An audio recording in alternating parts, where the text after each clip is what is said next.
Hi, welcome back. In this lecture, I want to continue talking about implementation of feature maps using a penny lane. So it will be, again, a lecture more focusing on the coding part.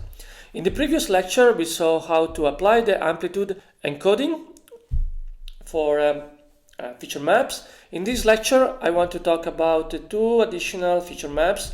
One is the angle feature maps, and the other one is the ZZ encoding.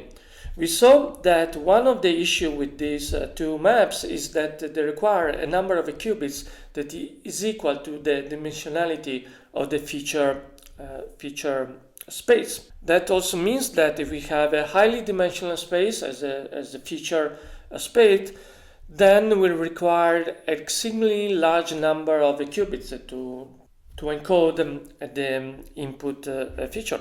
So we are going to look at a technique to reduce the dimensionality of the feature space and then feed into the angle and the ZZ encoding. So in the wine dataset, we use amplitude encoding to take full advantage of the 13 features variables of our dataset, while only using 4 qubits. So 4 qubits allow us to represent 16 values, so 2 to the 4, and so we have 16 available for 13 variables, and so we use 13 quantum state and then we pad with 0. In this lecture, we want to see how to reduce the number of variables in the dataset so we can use other feature maps as the angle feature maps and the ZZ feature maps. If we want to reduce the dimensionality of the dataset while minimizing or keeping very small the information loss, there are some options.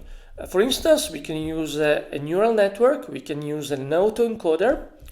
The way that we're going to use in this lecture is a technique called principal component analysis, or PCA in short. So what is the PCA? Well, the PCA is a technique that allows us to retain only a smaller number of dimensions and the projection of our dataset on these directions. So originally we have a dataset with n variables with n dimension, and this is going to be a point in R to the n. In using the PCA, we can identify the main directions in our dataset. So in these slides, you see on the right side a dataset consisting of the two dimension. You see the first dimension is the x-axis and the other dimension is the y-axis. So what we can do is to identify two major principal direction.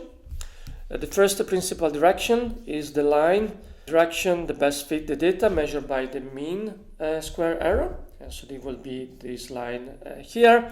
And then we can identify another second direction that is orthogonal one. So the second principal direction is the line direction that best fits the data while being orthogonal to the first principal direction. So it will be this direction here. And obviously we can extend this methodology to higher dimensional spaces, for instance to kth principal direction, so that the line that best fits the data while being orthogonal to the first, the second, and up to the k-1 principal direction. So this is the general concepts. If we want to use the scikit-learn, we can use directly. They provide a PCA function in scikit-learn and we can use it. This function will provide a number of principal component direction, x tilde 1, x tilde 2, x tilde up to ham. In our case, we can decide to retain only the first, for instance, k direction. So these directions are sorted in decreasing order of relevance to other problem. So the first direction will include most of the variance, and there will be a sorting in decreasing order of relevance. So we want to use Python, and in order to do a PCA on our feature input dataset, we can use a scikit-learn. Scikit-learn implements a PCA class, and the PCA class comes with a fit method that analyzes the data and provides the PCA direction. This comes with the transform method. So the PCA class has a fit transform method that fits the data and transform it simultaneously. To do that, we need to import first the PCA from scikit-learn decomposition. We want to decide how many direction we want to keep it. In this case, we keep the first 8 most relevant principal components, the first 8. So we say PCA, we create our object, and we tell how many components we want to train.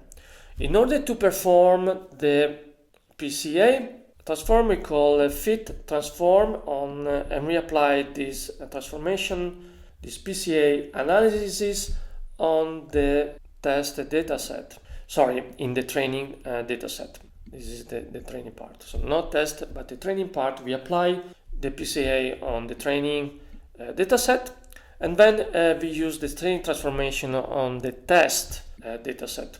So what is the most important thing here? Well, the most important thing is that we move from a space that has the dimensionality of 13 to a space of dimensionality of 8. So we disregard the higher order PC components and we keep only the first 8. Now we can use 8 qubits to map directly into these 8 input. So we can encode and use the encoding feature maps to reduce data. We implement and train a QSVM using angle encoding after performing the PCA. For this, we might use the function from PennyLane called angle embedding operator, which is provided by PennyLane. So when using PennyLane, we change our quantum circuit definition.